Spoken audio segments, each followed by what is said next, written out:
1, 2, 3. Good enough. 3 for 3. That was. Huh? That one was good. Oh, it was? Yeah. Oh, all right. Hey! Yeah. Office talk! Office talk. This one's a weird one. There's no news. But We're here to celebrate. we're here to celebrate a very, very important birthday, very near and dear to us today. No, it's not today. Let's pretend. This year. This year is Sony Alpha's 20th birthday. Wow. 20 years old. Congratulations, Sony. We did it. We made it. 20 years. Made it 2 this times long. 10. That's nice. And to celebrate, I wanted to kind of go through what made Sony Alpha so significant, where it came from, kind of get an understanding of Sony Alpha as a company. Because 20 years of Sony Alpha feels significant. Sony Alpha's mirrorless lineup feels significantly old. But as a brand, a camera brand, Sony Alpha's not that old. It's a pretty young camera brand, still one of the younger ones, especially to be this big of a player. Yeah. I think people don't understand how they got there because it wasn't all mirrorless cameras. So, let's start at the beginning. In the beginning. The year is 1873.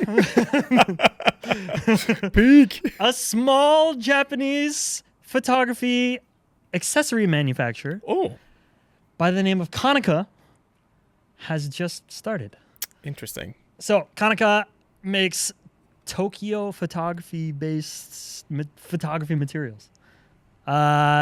This is way back in the day when cameras were still pretty new. Nobody really knew how the magic is. So there weren't so many producers of photography equipment. And Konica was the one that brought that to Japan. So thank you, Konica. Thank you. A pioneer now, in the lo and field. Huh? A pioneer in the field. Pioneer in the field. Arigato. Arigato. 1903 is when they established the name Konica, or no, 1873 is when they established the name. 1903 is when they started producing photographic film in Japan. So they Oh. were making accessories for cameras and stuff, or like parts for cameras, and then they started making the film. And they just grew and grew from there for the next century, really. Okay. Konica is really, really old. 1928 Hey, is when a small company called Minolta I know that one. was founded. Minolta was basically like a very direct competitor to Konica. They made fold-out cameras, consumer-level stuff. They made a lot of really, really good stuff. So through the years, Minolta was making 35mm SLR cameras, so on and so forth, rangefinders, all the typical old-school shit. Konica was doing the same. Up until the 1970s, when I lost my place. Oh no. Oh no. I had it. So, Minolta, once again, 1970s, still innovating, making professional SLRs like the Minolta XK XM in 1972 and the XD series, which was the first SLR to offer both aperture priority and shutter priority automatic exposure in one camera. Kind of a big deal. Progress. Kind of a big deal. Konica at the same time was focusing on more like consumer-friendly cameras with auto systems, exposure settings, and stuff like that. So Konica was the more like consumer level. Minolta was the more pro level. Minolta in the 1980s, 1985, released a camera called the Maxim 7000. 1985, long time ago. Long time ago. So we're still back in the back days. But the Maxim 7000 did something very specific that no other camera had done before it. Can you guess what it is? It took photos. Yes. Nailed it. No, Yes. it had a fully integrated autofocus system in body. Oh, 1985. that's yeah. Okay. A long time ago. Long time ago. Very impressive. It also had an electronic lens mount. So their lens system could also be autofocus compatible. That magic should learn from that. It's incredible. If they could do it in 1985, why aren't we doing Just it? saying. One thing they also did really well, back then, if you wanted to shoot burst, you had to attach a motor to the camera. Oh wow. And the motor would do that. In 1985, the Maxim 7000 from Minolta offered that in-body. So you had Genius. in-body burst, in-body autofocus. Like Revolutionary. legitimately changed the game. This was incredible. Very, very big deal. They continued in the same vein in the 1990s. The Hexar AF in 1993 from Konica. That was a fixed 35 millimeter camera. So this is kind of in the cool guy camera range. 2003. So we're jumping forward quite a lot. This is when Konica and Minolta combined Ooh. to make Konica Minolta. Genius name.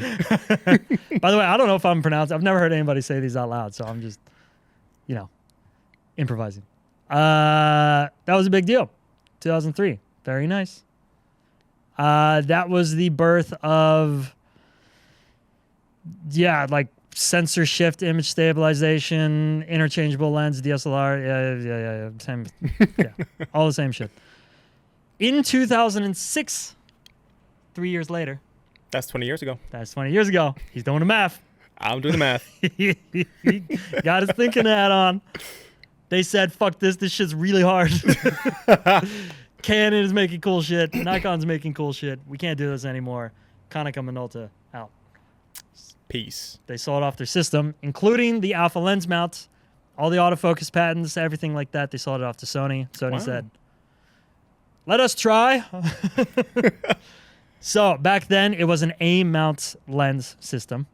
That comes directly from the Konica and Minolta. So all the Minolta Konica lenses from back in the day fit on the original Sony DSLRs. Wow. And I say DSLR on purpose because Sony started by making DSLRs. Indeed.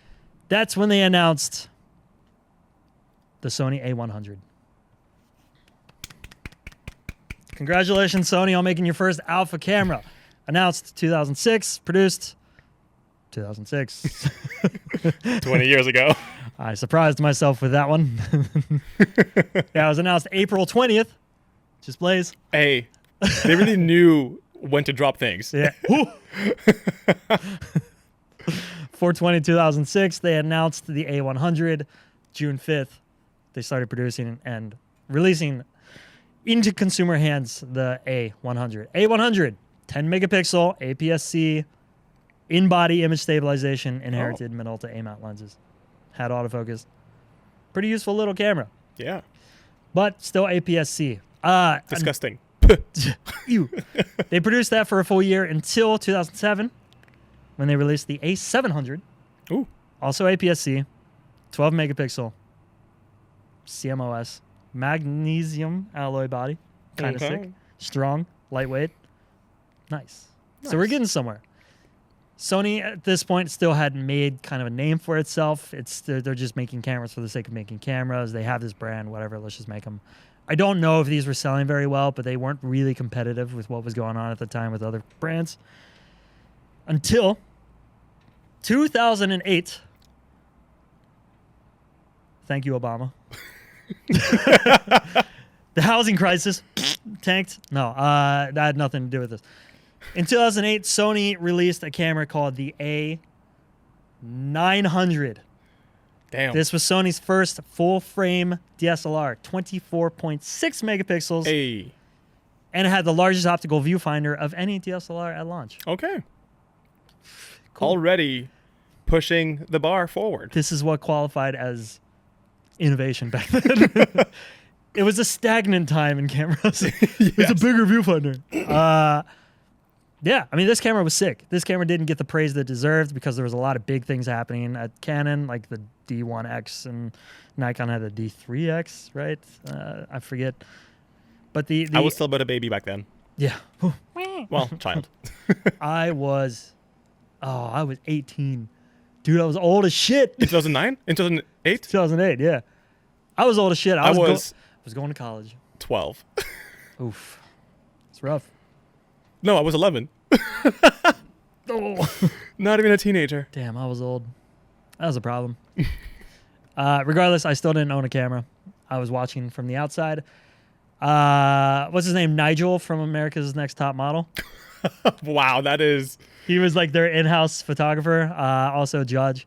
I always remember he used the A900 And I grew up Really? with all sisters, and they would watch that show, and I would always see him and go, "That's kind of sick." One, kind of sick because he's good at photography, and two, kind of sick because Surrounded by girls. yeah, getting women, Models. kind of sick, using the Trump technique. Of age. As far as I know, I don't know. No, I don't even know if he was straight. To be fair, True. I know nothing about him. I don't even know his last name. I barely know Nigel. But I always remember like he was the only one I knew of who used Sony, let alone the Sony A900, and it looked like a monster in his hands. I thought that was so cool. 2009, the next year, Sony released a lower cost version. That was the A850, also full frame. Didn't really blow anyone out of the water, but it was a more convenient way of getting into Sony. And then, here's where things started to change, and the whole world was going to take notice of Sony.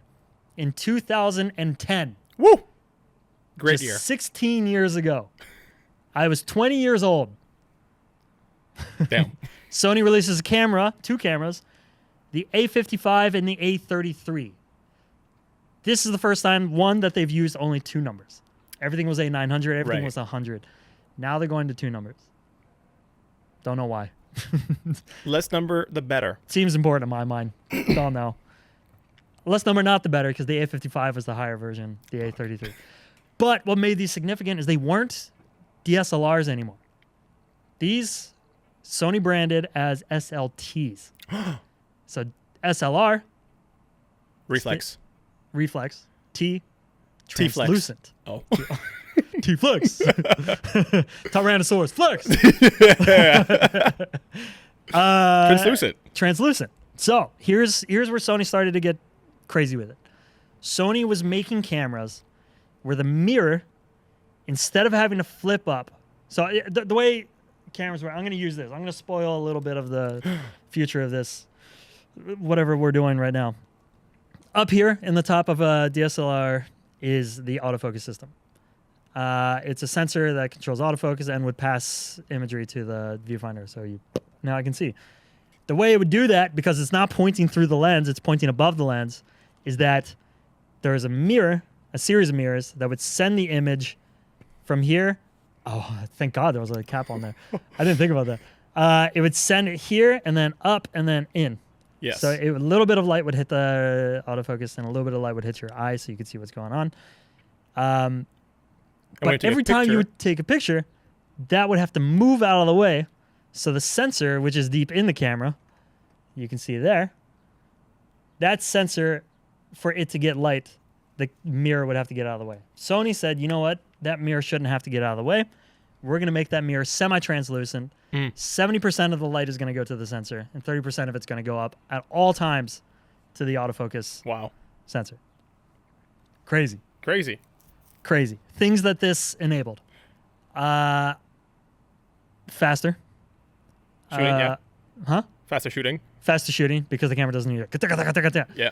Less noise when shooting because the camera doesn't. Also less shake because the sensor Doesn't go. the mirror doesn't have the So everything can stay where it is. And Also, one less piece to break. one less piece to break. I have broken it before. Having said that. Pretty phenomenal idea.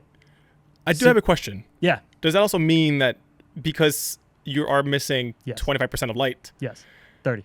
30% of light, you're getting darker images? Yes. So the ISO would have to be bumped up. Sony had to focus on producing sensors that would have better ISO performance.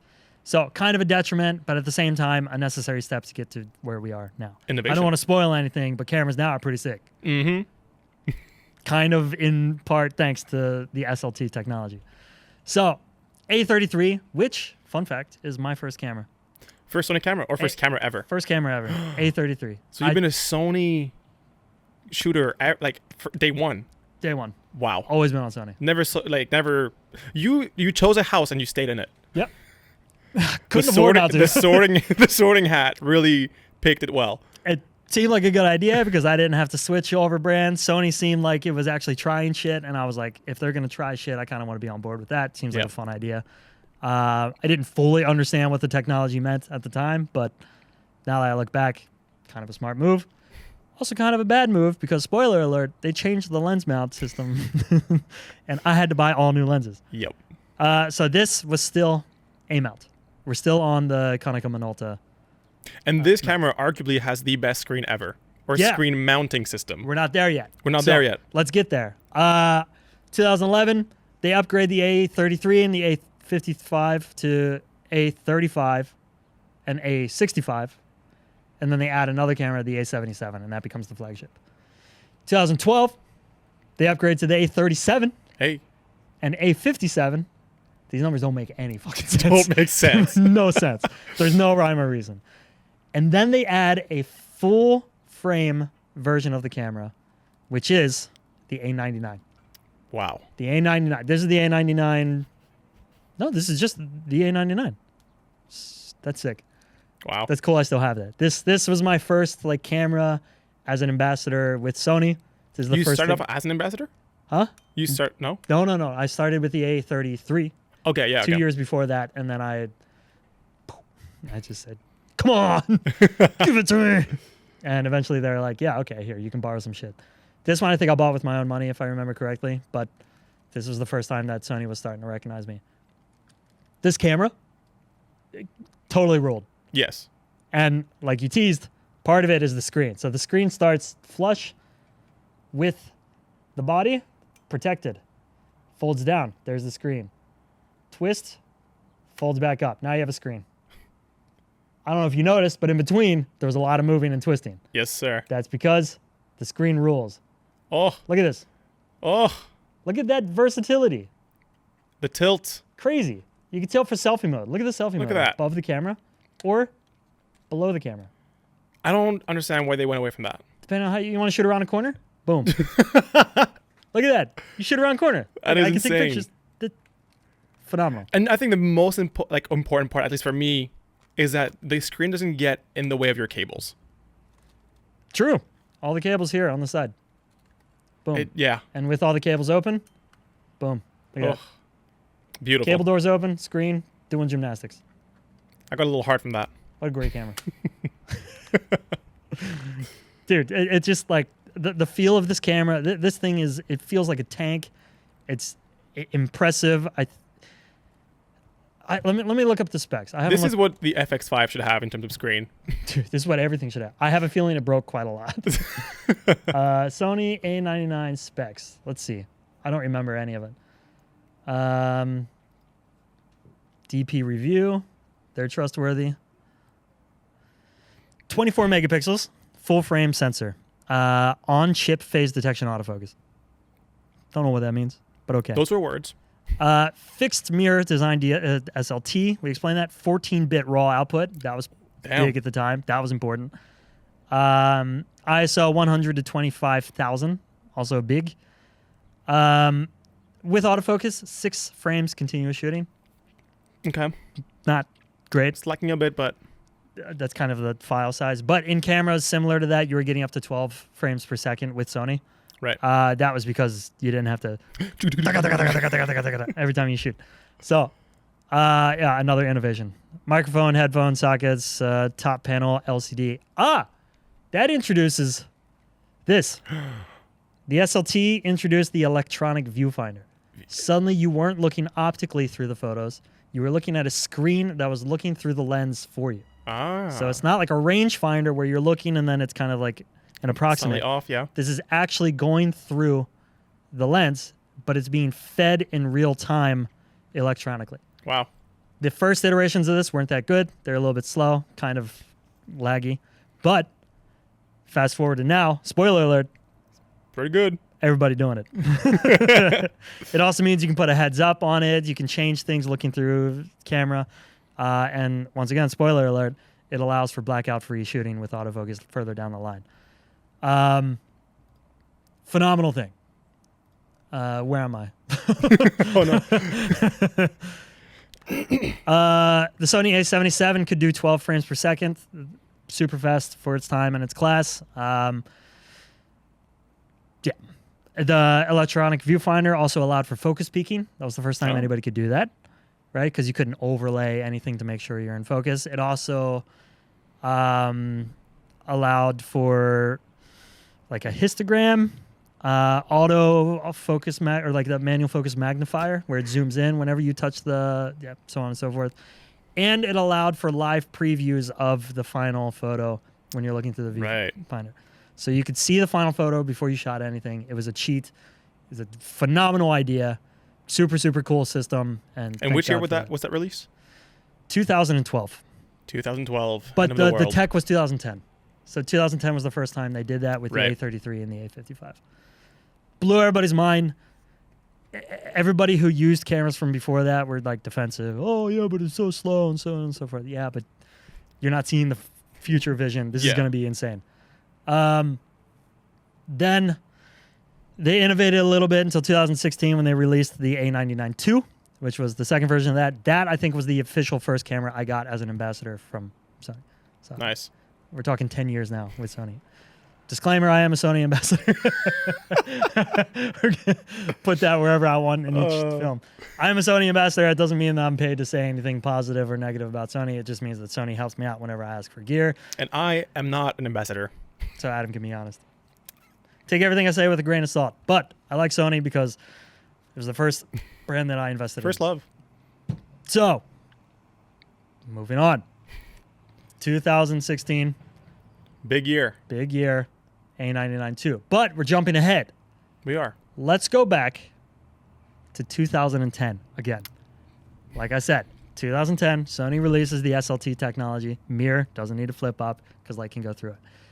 They did a sneaky thing at the consumer level that nobody was paying attention to and nobody remembers today. A little camera called the Nex 3. Okay. And the Nex 3 and the Nex 5. First Sony mirrorless interchangeable camera. Wow. Nobody noticed. To me, people can say whatever they want about these cameras. This, to me, is like peak camera design. These were fucking awesome. They released a silver one and a blue one, and both of them were metal bodies. The blue one was like an anodized blue, like super clean. The lenses were silver, metal lenses, like everything perfectly moved. These, I want to buy one of these so badly. I don't know why I haven't. I was so jealous of everybody who had these. These were so sick. But the Nex 3, the Nex 5 were APS-C. They were not professional. They released an entirely new lens mount, which was E-mount. This was something I wasn't willing to spend money on because I was... A-mount is the professional line. Oops. That was an oopsie. Lo and behold, the next line grows over the next 3 years. Nex 3, Nex 5, and then the next generation is Nex C3, Nex 5N, Nex 7, Nex F3. Sony doing Sony things. 2013, Nex 3N, Nex 5T. That's the ultimate version of the Nex. Then, 2013, Sony also releases a camera called the A3000. Okay. So the A3000. We're back on big numbers. Back on big numbers. This is the first, like, mirrorless as we know it camera. Black body, this kind of form factor. Now we're into the Alpha cameras. It's no longer called Nex. Now it's Alpha 3000. They keep going with that all the way up to 2023 when they released the A6700. That's the whole APS-C line of the... For full frame, also 2013, Sony releases a little camera called the A7. Woo! 2013, 13 years old. That's crazy. Now, 13 years old. They've been making the A7 series cameras. Every year, they've been releasing different iterations of the A7. 2014 was the A7 II, 2018 A7 III, 2021 A7 IV, 2026 A7 V. In between that, a bunch of different variations that we know and love. A7R, A7S, A7C. Pretty crazy. Pretty crazy. Crazy times. The A7 was dominant from 2013 all the way up to 2017. The A7 was like... revolutionary. Move the fuck over. We're doing this big. Yeah. I skipped a little bit when I talk about the tech of the mirrorless. So every camera up until then was huge. It's gigantic. And if you wanted a professional one, typically they had a vertical grip on it as well. They were massive. They were chunky. They were big. That was to make room for the mirror. Yes. Which, as we know, when you shot... With the Nex, Sony said, let's get rid of that mirror and let's just send the image straight to the sensor. And the sensor can also now read autofocus. So the sensor was giving you an autofocus readout as well as recording the image. And you didn't need two separate sensors to do the same thing.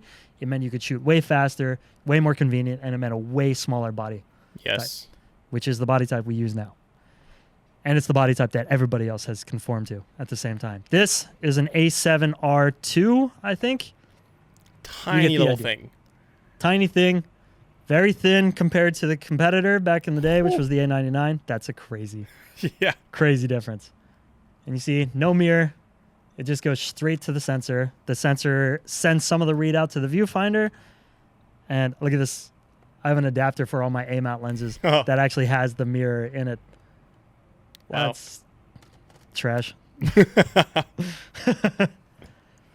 Phenomenal technology. Nobody was doing it. Turns out it was the superior way to do it. You could get burst shooting without blackouts, which meant you but you didn't have to have the da-ga-da-ga-da-ga-da. It was just a and it would never turn black in between photos because you could always get a live readout from the sensor through the or digital viewfinder. Genius. So faster shooting. Now we're at like 120 frames per second burst mode in the new A9. Speaking of the A9, 2017, Sony introduces the A9. 2019, A9 II, 2024, A9 III. These cameras are the fastest the world had ever seen. Phenomenal in terms of sports. Just monster, super crazy specific tools for shooting fast and never missing a moment. It's always led the way in the autofocus scene, so on and so forth. Then comes 2021. Sony says, we need a new flagship camera. The A7 is sick. The A9 is sick. But we need something that says, this is the sickest one. Sony introduces the A1. Woo! Number one. 2021. 5 years ago. Pretty sick. Yeah. A1 was phenomenal. 51 megapixels, I think, something like that. Shot 30 frames per second. Just a monster. A monster at everything. 4K at 60 frames, I think. A complete monster. Changed the game. So, that brings us to today. Now we have the A7R6, the A1 Mark II, the A9 Mark III, the A7 A7 V, all the other ancillary A7 ones.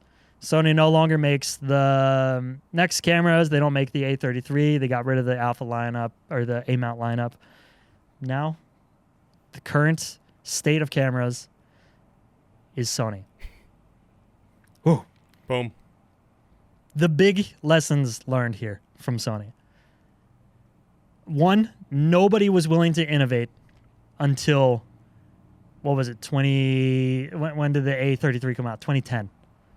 Nobody was innovating. They were just trying to make better versions of the system with the da-ga-da-ga-da-ga-da mirror. I'm getting less and less enthused as I say it. Sony steps in, says, we've never made cameras. We don't make cameras. We know what the fuck we're doing. Let's just try some shit. 2010 releases translucent technology. Blows everybody's mind, makes you realize, okay, you don't actually need that mirror. And now nothing has a mirror anymore. Yeah. Nothing. There's not one camera on the market that I can think of that has a mirror. And if you were to put a mirror into the camera, there's not one bragging point that I can see that you would do that. Mm-hmm. All thanks to Sony. If it wasn't for Sony, that wouldn't have happened. Huge improvement, huge step forward in terms of the speed of cameras, the quality of sensors, the quality of autofocus, everything. And if we go back even further, we have Konica Minolta to thank for autofocus, to thank for burst mode inside of camera, thank for all these great features, and it all started in 1873. That's a crazy history. I didn't realize how old it was until I was researching for this video. Phenomenal. So, 20 years later, Sony Alpha.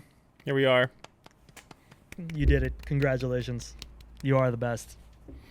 I'm paid to say that. One thing I feel like they have lost their way a little bit of innovating. This is true. The innovation, once it works, you tend to just stay and you try to improve on that first innovation instead of keep pushing the innovation. And hopefully with the FX5, kind of full circle, right? Kind of full circle, if the rumors are true. Yeah, true. There's a whole FX lineup I didn't even talk about, which is part of the Alpha series. I mean, Yeah. it is an Alpha camera. It's a Sony Alpha camera. That's the whole cinema line. So this is, I mean, it wasn't the invention of splitting still cameras from cinema cameras, but it did break ground in the cinema world with just convenience and form factor and size and having things like autofocus and stabilization and internal. Like there's so much that the FX series has done. We can do an entire video on that. But in terms of the ground that Sony has broken, it's phenomenal. Technology has been the same now since, when was the A7? 2000.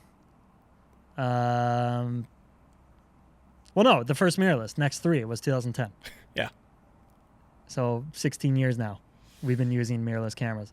Are we at the point where maybe we're overdue for a new tech? Nobody knows what that would look like. Nope. I have no idea. Maybe it's up to Sony. Maybe it's up to Canon. Maybe it's up to anybody to figure out. But 20 years down the line, Sony's at least brought us here, and we thank them for that.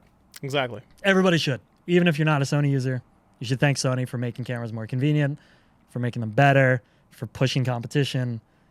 It's a great thing that they've accomplished with their DSLRs, DSLTs, mirrorless. Congratulations, Sony. Peak.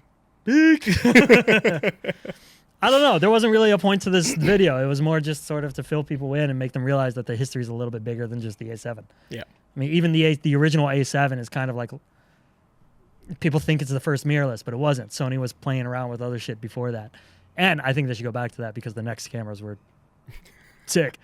Yeah. Seriously, Google the next cameras. They're fucking beautiful. Yeah, I mean, here we are. Here we are. It feels crazy because so much of my life has been mirrorless. I think my first camera was a Cybershot, a Canon Cybershot. Ooh, Point and shoot. It was black, and I was filming my parkour videos with it. sick. And my first DSLR was the Canon T3. Just T3. Yeah. Oh, I guess in Europe that would be the, I don't remember. I don't know. They have a different, but it was a Rebel lineup. 550 or something, was it? Maybe. D550? Nah. And then eventually, I switched to Sony. Who? For the Sony A7S II. Yeah, mirrorless. Yes, sir. Mirrorless. I mean, even at the A7S2, they were still the only ones crushing it. I mean, with the A7S lineup, A7S1 was revolutionary in the sense that the low light performances were so good at the time. Mm. Insane. And then S2 came out and it just pushed even like further. And people could be like, oh my God, I can shoot in the dark. Yeah. I don't need lights. Yeah. It's phenomenal what Yeah. they've managed to change with just these small bodies. I mean, they didn't do anything yet. Like obviously the Venice exists. Sony's had big cameras and so on and so forth. But like the bulk of the innovation that Sony's given to the photography world has been through small body cameras. Mm. They haven't like done these huge R&D investments to give like, here's what it could look like in such a massive form with so on and so forth. They just like, here's a very usable version of new technology. Go out, use it, and we're going to innovate on that later. Yeah. That's always been the reasoning until now, where we're kind of stuck with what we have. So maybe we're overdue for something, but we have a lot to thank them for. Sony rules. Sony kicks ass. I'm a big fan. This is filmed on Sony. Everything I've ever shot is on Sony. Sony kicks ass. Big fan. Thank you for having me. There's no cake. There's no, we didn't get a cake. There's no candles. This is just kind of it.